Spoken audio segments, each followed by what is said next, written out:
नमस्कार विद्यार्थी मित्रांनो, पुन्हा एकदा स्वागत आहे तुमच्या आपल्या आवडत्या चॅनलमध्ये सक्सेस स्टडी पॉईंटमध्ये। तर बघा, आज आपण तुमच्यासाठी घेऊन आलेलो आहोत। भरपूर विद्यार्थ्यांनी PCM PCB MST CET भरपूर विद्यार्थ्यांनी दिलेली आहेत। तर इंजिनिअरिंगसाठी आपण घेऊन आलेलो आहोत आज इंजिनिअरिंगसाठी लागणारे डॉक्युमेंट्स।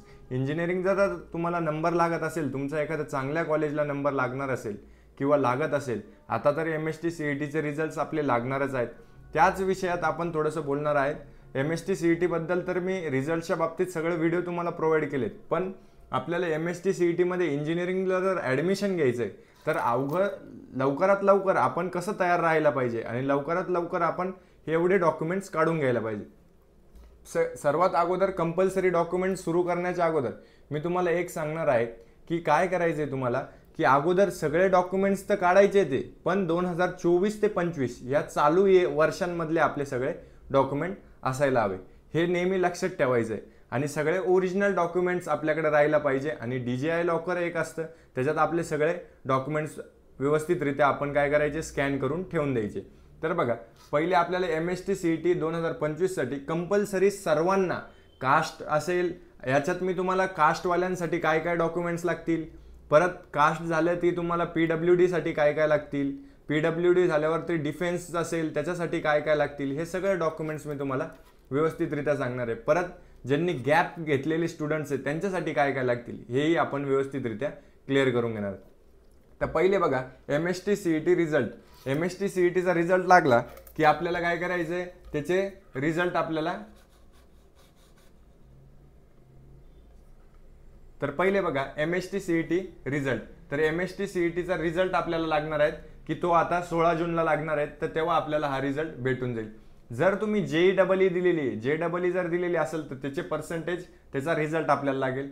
परत 10 ची मार्कशीट लागेल। मार्कशीट बघा, मार्कशीट वेगळी असते आणि बोर्ड सर्टिफिकेट वेगळं असतं। एक हिरव्या याच्यामध्ये येतं आणि एक पिंक याच्यामध्ये येतं, गुलाबी आणि हिरवं असं दोन रंगांमध्ये येतं, त्याच्यामध्ये मार्कशीट आपल्याला बघायचे। बोर्ड सर्टिफिकेट लागेल आपल्याला, 12th ची मार्कशीट लागेल आणि शाळा सोडल्याचं प्रमाणपत्र म्हणजे लिव्हिंग सर्टिफिकेट, म्हणजेच याचा अर्थ काय, TC, आपली जी TC असेल ती आपल्याला लागणार आहे। परत मायग्रेशन सर्टिफिकेट। मायग्रेशन सर्टिफिकेट काय, रहिवासी, जर तुम्ही ह्या गावातून दुसऱ्या गावात जात आहेत की महाराष्ट्राच्या बाहेर जात आहेत तर त्याचं काय लागेल, तुम्हाला रहिवासी लागेल। जवळपास सगळेच विद्यार्थी MST CET दिलेले आहेत मायग्रेशन, त्यांच्याकडे रहिवासी हे आपलं असणारच आहेत, रहिवासी सगळ्यांकडे असेलच। तर डोमेसिल सर्टिफिकेट लागेल, परत बर्थ सर्टिफिकेट लागेल, आपलं जन्म जे बर्थ सर्टिफिकेट असतं, जन्म प्रमाणपत्र ते लागेल, आणि अपडेटेड आधार कार्ड। आधार कार्ड मोबाईल नंबरला लिंक पाहिजे, म्हणजे आपल्याला असं आधार कार्ड पाहिजे अपडेटेड, कोणाचा फोटोज अपडेट नसतो, कोणाचा मोबाईल नंबर, ॲड्रेस आणि मोबाईल नंबर काय पाहिजे, त्याला लिंक पाहिजे, हे असणं आवश्यक असेल।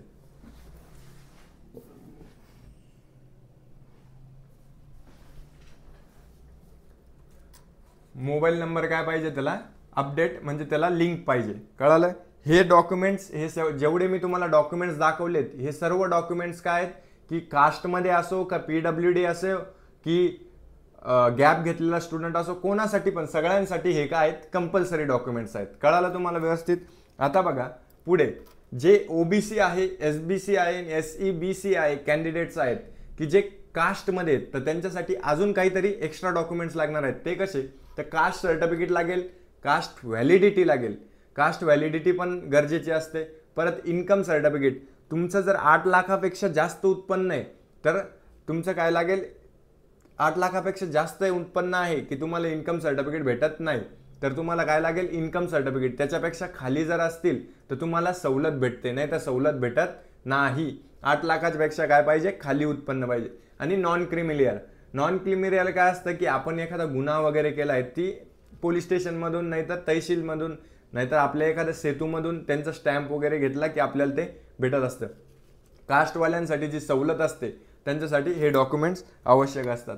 परत बघा, आता काय आपले SC ST आणि NT ह्या विद्यार्थ्यांसाठी पण सवलत असते, त्यांना पण तेच सेम, पण त्यांना याच्यात थोडासा डिफरन्स आहे की वरती income certificate, caste validity certificate, आणि याच्यात काय लागतंय, इथे लागणार आहे तुम्हाला नॉन क्रिमिलियर, पण SC ST NT ला लागणार आहे का, नाही, तिथे तुम्हाला फक्त हे 3 डॉक्युमेंट्स लागतील, कोणते, कास्ट सर्टिफिकेट, कास्ट व्हॅलिडिटी आणि इन्कम सर्टिफिकेट, कळालं। एवढं कळालं. आपल्या जी कास्ट आहे त्या वाईज तुम्ही व्यवस्थितरित्या आपल्याला काय काय डॉक्युमेंट्स लागणार आहेत हे बघून घ्यायचे आहेत आणि त्याच हिशोबाने आपल्याला काय करायचं आहे की हे सगळे डॉक्युमेंट्स सीईटीचा रिझल्ट लागण्या अगोदर आपल्याला काढून ठेवायचे आहेत. सगळे डॉक्युमेंट्स आपण व्यवस्थित रेडी असलो की आपली ॲडमिशन प्रोसेस फास्ट होईल आणि लवकरात लवकर आपल्याला ॲडमिशन आपल्या आवडत्या कॉलेजमध्ये घेता येईल. तर बघा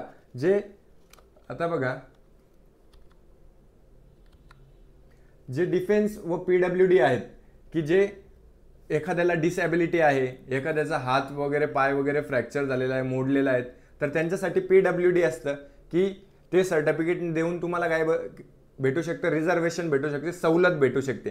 आणि जर एखादं डिफेन्समध्ये आहे, डिफेन्स म्हणजे एखाद्याचे वडील नाही तर कोणी घरचं शहीद झालेलं असेल, नाही तर डिफेन्समध्ये आपल्या जी डिफेन्स सुविधा आर्मी, नेव्ही, एअरफोर्स वगैरे याच्यामध्ये काहीतरी त्यांचं सर्टिफिकेट असेल तर ते सर्टिफिकेट वापरूनही आपण काय करू शकतो, रिझर्वेशन मिळवू शकतो. कमी आपल्याला आपला जो वेगळा कोठा असतो त्यांचा त्याच्यात आपण ॲडमिशन मिळवू शकतो.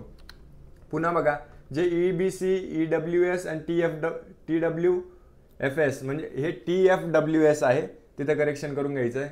तर TFWS काय, EBC काय, जे ओपन कॅन्डिडेट आहे त्यांच्यासाठी काय काय लागेल, त्यांना जर ओपन कॅन्डिडेटला जर सवलत मिळून घ्यायची तर त्यांच्यासाठी काय काय लागतील, तर त्यांना इन्कम सर्टिफिकेट लागेल. यांचंही असंच आहे, 8 लाखापेक्षा जर जास्त उत्पन्न असलं तर याच्यात सवलत भेटणार नाही. जर 8 लाखापेक्षा कमी उत्पन्न आहे तर ही सर्टिफिकेट त्यांना भेटेल. तर बँक अकाउंट लागेल आणि नॅशनल बँक म्हणजे कोणते, पंजाब नॅशनल झाली, HDFC झाली, ज्या नॅशनलाइज बँक आहे, SBI झाली, अशा मोठ्या मोठ्या नॅशनलाइज बँकेत आपलं काय पाहिजे, अकाउंट पाहिजे की जी स्कॉलरशिप वगैरे असते ते त्यांना भेटत असते, नाहीतर मग काहीतरी सवलत द्यायची असते तर ती कॉलेजमार्फत त्यांना भेटत असते. परत EWS certificate, economical weaker section असं EWS सर्टिफिकेट आहे, त्याच्यात 10% आरक्षण भेटत असतं ओपन जे कॅन्डिडेट आहेत मराठा त्यांच्यासाठी.